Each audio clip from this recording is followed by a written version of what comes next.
Troisième, les équations, donc activité, cas particulier et astuces en lien avec donc la partie grand C de la leçon. On a vu, on a plusieurs, on a les cas particuliers, donc propriété 2, c'est on supprime les termes qui sont identiques, attention les termes, de part et d'autre du égal dans les deux membres. Il y a des histoires de signes, si à la fin j'obtiens un moins et moins, bah, en fait je peux les enlever aussi. Si j'ai un moins seulement devant le x, eh bien je le bascule de l'autre côté. On reviendra au fur et à mesure sur les cas particuliers. Donc il faut que vous ayez fait le travail avant de le corriger, ça me paraît essentiel. Mais bon, je dis ça, mais je dis rien pour certains. Ici, alors qu'est-ce que je peux faire? Eh bien, je remarque que j'ai 2x au carré à gauche et 2x au carré à droite. Je les supprime. Que reste-t-il? Moins 2x plus 2. Je viens d'appliquer donc la propriété 2 de la leçon. Supprimer les termes égaux de part et d'autre du égal. Donc là, qu'est-ce que je peux faire? Eh bien, il va falloir que je me débarrasse du moins 2 qui est devant x, et ça va me donner x égale moins 2 divisé par 2. Hein, je passe le moins 2 de l'autre côté, et il divise. Non, on ne change pas le signe. On ne change pas le signe. Là, il multiplie, je le passe de l'autre côté, il divise. Pour supprimer le moins 2, je divise de chaque côté par moins 2. Ou ça revient à le passer de l'autre côté en quelque sorte. On obtient x égale 1. Si vous ne marquez pas la phrase, la solution de l'équation est 1, eh bien vous perdrez des points systématiquement. Et si vous m'écrivez comme au lycée, eh bien vous êtes au collège, eh bien ça ne comptera pas, vous n'aurez pas les points non plus. Ici, alors j'ai 25 à gauche et à droite. Voilà, je supprime. Il reste moins x égale 3. Donc en fait, si on utilisait une méthode normale, on pourrait dire moins x, c'est moins 1x. Donc ça reviendrait à diviser moins 3 par moins 1, et on obtiendrait x égale moins 3. Mais si on regarde l'astuce que nous donne la leçon, on vous dit que si vous avez moins x égale a, il suffit de passer le moins de l'autre côté. C'est la toute dernière étape. Hein. Pardon. Donc, quel est le nombre dont l'opposé est 3? Eh bien, c'est moins 3. Parce qu'effectivement, l'opposé de moins 3, c'est 3. La solution de l'équation est 3. Équation C. Qu'est-ce que je peux faire? Pas grand-chose. Je peux pas simplifier. Par contre, si je me rends compte que là, j'ai x et 3x, donc je vais déjà réduire. Oui, c'est la méthode, faut la prendre. D'abord, si possible, ou si nécessaire, développer et réduire chaque membre. Donc là, je réduis. C'est vraiment important de penser à toujours faire ça. Donc je réduis et j'obtiens 4x, je les supprime. Qu'est-ce qui reste? Il reste 13 égale 10. Alors déjà, le résultat ne dépend plus de x, et j'obtiens un truc complètement aberrant, 13 égale 10. Est-ce que c'est possible? Non, c'est pas possible. Donc j'aurais beau chercher pour n'importe quelle valeur de x, je ne serai jamais en mesure de vérifier un truc qui est faux. Vérifier un truc qui est faux, c'est impossible. Donc, ce qui est impossible, c'est de trouver une solution à l'équation. L'équation n'a pas de solution.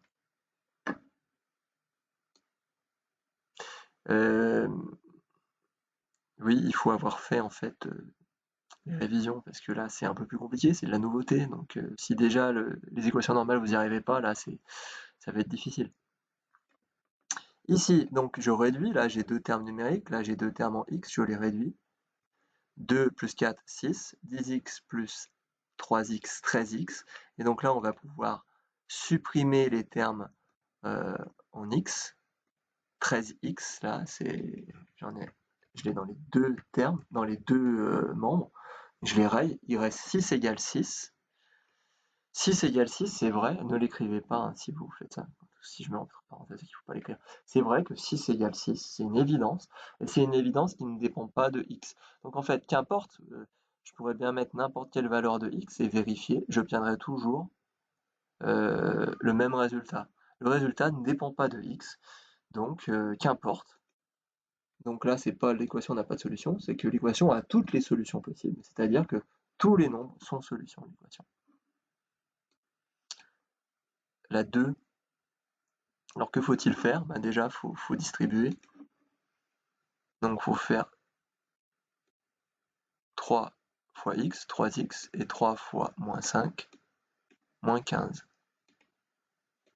3 fois x, 3x.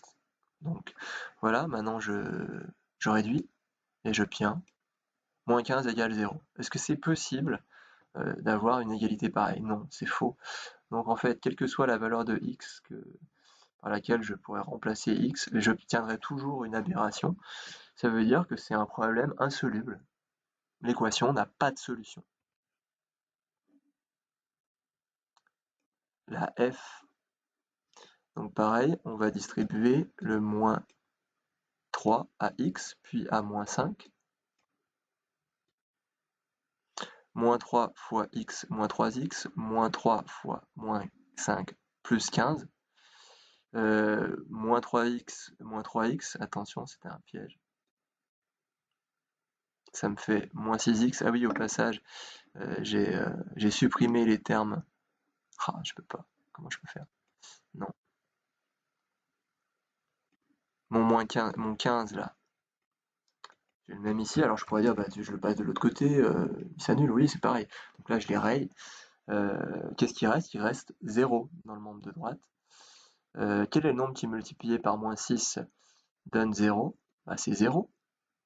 Après, on peut toujours faire comme ça, hein, mais on peut aussi appliquer la méthode de la leçon. Le cas particulier, c'est celui-là. Je ne dis pas de bêtises. Quel est le nombre qui est multiplié par 0 donne 0? Bah, c'est 0. Propriété 4. Oui, tout se ressemble, c'est pour ça que c'est compliqué. Donc la solution de l'équation est 0. Plus que 4, allez, on voit le bout du chemin. Alors ça, c'est pas un tiret, c'est un signe moins. Donc là, j'ai quoi? J'ai un signe moins devant une parenthèse. Je change tous les signes de ce qu'il y a à l'intérieur de la parenthèse. Programme de quatrième, où je dis, tiens, je distribue le moins, donc moins fois x moins x, et moins fois moins 7, plus 7. Donc ça, typiquement, c'est suppression de parenthèse avec changement de signe. J'ai un signe moins devant la parenthèse, ça veut dire que je dois prendre l'opposé de tout ce qu'il y a à l'intérieur. Maintenant, là, le plus 7, il va aller de l'autre côté. On va obtenir moins x égale moins 7. Et donc, on a vu là, propriété 3, si j'ai moins x égale moins a, alors x égale a. Donc là, en fait, je peux enlever les moins. Donc x égale 7. Si moins x égale moins 7, l'opposé de x, c'est moins 7. Donc, qui a pour opposé moins 7? Bah, c'est 7. Donc la solution, c'est 7. Ok, ici, je regroupe les termes ensemble. Là, 2 plus 3, moins 3, moins 1. 2x plus 3x, 5x. Et donc là, on voit qu'on peut supprimer 5x de chaque côté. Donc il reste moins 1 égale 1. Et moins 1 égale 1. C'est pas possible. Donc ce qui n'est pas possible, c'est de trouver une solution à cette équation. Un peu plus compliqué. Donc là, il faut distribuer 5x fois moins 2. Attendez. 5x fois moins 2, ça me donne 10x. 5x, 5 fois 2x, 10x, 5 fois 3, plus 15. Et puis là, je laisse mon moins 5. Je vais réduire ensuite. Là, qu'est-ce que j'ai? Il y en a qui pensent qu'on a une distributivité. Non, il y a un moins là. Donc mon x, je le réécris. Et j'en fais quoi de ce moins? Eh bien, le moins, c'est comme ici. C'est un signe moins devant une parenthèse. Donc j'enlève le signe moins, j'enlève les parenthèses, je change tous les signes. Donc mon 10, c'est plus 10, il devient moins 10. Et mon moins 9x devient plus 9x. Après, on peut réfléchir autrement et dire, c'est comme si on avait moins 1. Le moins, là, je le distribue. C'est une autre manière de voir les choses. Petit rappel de quatrième. Le moins, je le distribue à 10, ça donne moins 10. Je parle du moins, je parle pas du x. Et le moins, je le distribue à moins 9, moins par moins, plus 9, x. Donc maintenant, j'ai des termes Donc là, j'ai deux termes numériques, 15 moins 5. Donc je réduis, j'obtiens 10. Là, j'ai x et 9x, ça me fait donc en tout 10x, 10x moins 10. Là, on va pouvoir effectuer une simplification. Alors surtout pas plus 10 et moins 10, parce que c'est pas le même terme. J'ai plus et là j'ai moins, donc je peux pas simplifier. Par contre, je peux effectivement simplifier 10x, parce que j'ai 10x de chaque côté, et on obtient 10 égale moins 10. Est-ce que c'est possible? Non. Donc l'équation n'a pas de solution. Et enfin, la i, un peu compliqué, là on a affaire à une double distributivité. Donc il va falloir la faire. 2x fois 3x, 6x carré. 2x fois 2 plus 4x. Attention, moins 3 fois 3x, 9x, moins 3 fois 2, moins 6. Ok, ici, mon 6x carré, je le réécris, je vais pouvoir simplifier. J'aurais pu, oui, je simplifierai après. Pareil, là, mon moins 5, c'est une simple distributivité. Donc d'abord, je vais faire moins 5 fois 3, moins 15, moins 5 fois x, moins 5x. Donc maintenant, on réduit les différents termes ensemble. Je peux, hein. Déjà, je vais simplifier les x au carré. Là, j'ai 6x au carré ici. Et je retrouve exactement le même terme dans le membre de droite. Donc, je peux le supprimer. On va réduire tout ça. Donc là, il me reste 4x moins 9x. Ça me fait moins 5x moins 6. D'accord? Et là, je recopie ce qui reste. Donc, qu'est-ce qui n'est pas à sa place? Tout. En fait, on pourrait passer le moins 5 de l'autre côté et le moins 6 de l'autre, mais surtout déjà, ce qu'on peut faire, eh bien, c'est supprimer les termes identiques à gauche et à droite de égal. Donc mon moins 5x et mon moins 5x ici. On obtient... Ah, je l'ai fait autrement. C'est pas grave, tant mieux. C'est une autre manière de voir les choses. On aurait pu se rendre compte qu'on avait moins 6 égale moins 15 et donc dire bah il n'y a pas de solution à l'équation. On va obtenir la même chose ici. Donc j'ai passé le moins 6 de l'autre côté, il devient plus 6. J'ai passé le moins 5x de l'autre côté, il devient plus 5x et on obtient 0x égale moins 9. Est-ce que c'est possible? Par quel nombre je dois multiplier? Quel nombre multiplié par 0 donne moins 9?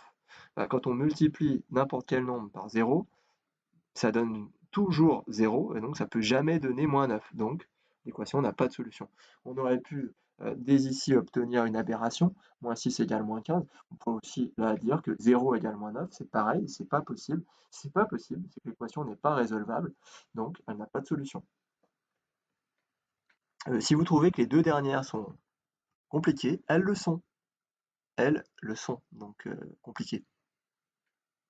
Je vous invite vraiment à...